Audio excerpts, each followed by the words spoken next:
BJP పుట్టుకనే విధ్వంసకరమైనటువంటి ఆలోచనతో పుట్టినటువంటి party. ఆ రోజు ఆనాడు బ్రిటిష్ సంఖ్యలను తెంచడం కోసం మా నాయకులు గాంధీ గారు, నెహ్రూ గారు, సర్దార్ వల్లభాయ్ పటేల్ గారు ఇట్లాంటి ఎంతో మంది మహనీయులు పోరాడుతుంటే వీళ్ళ వారసుడు, వీళ్ళ ఆర్ఎస్ఎస్ నాయకుడు సవర్కర్ బ్రిటిష్ వాళ్ళతోటి కుమ్మక్కైనటువంటి నాయకుడు. ఈ రోజు దేశానికి స్వతంత్రం తెచ్చినటువంటి గాంధీ గారిని చంపినటువంటి పార్టీ వారసత్వం ఎవరిదంటే గాడ్సేలో వారసత్వం ఉన్నటువంటి పార్టీ బీజేపీ పార్టీ. గాంధీ వారసత్వం ఉన్నటువంటి పార్టీ కాంగ్రెస్ పార్టీ. అందుకనే ఈ దేశము, ఈ రాష్ట్రం, ఈ ప్రజలు ఆలోచించాలి.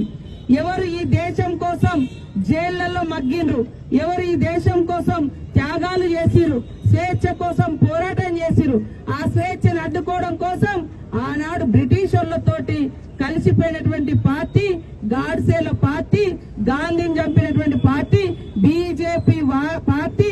వాళ్ళ నాయకులు ఇవాళ తన్వీర్ సింగ్ ఎమ్మెల్యే, మాజీ ఎమ్మెల్యే, అదే విధంగా సంజయ్ సింగ్ గైక్వాడ్ అత్యంత దురదృష్టకరంగా రాహుల్ గాంధీ గారు పేదల కోసం పోరాడుతున్న నాయకుడు.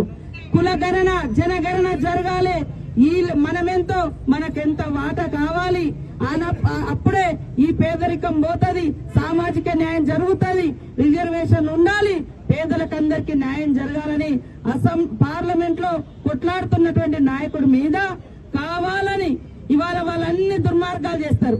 వాళ్ళ గురించి మాట్లాడితే దేశం పరువు పోయిందని. అరే ఆర్ఎస్ఎస్ గురించి మాట్లాడితే ఆర్ఎస్ఎస్ అనేది ఒక సంస్థ, మీ బీజేపీ సంస్థ.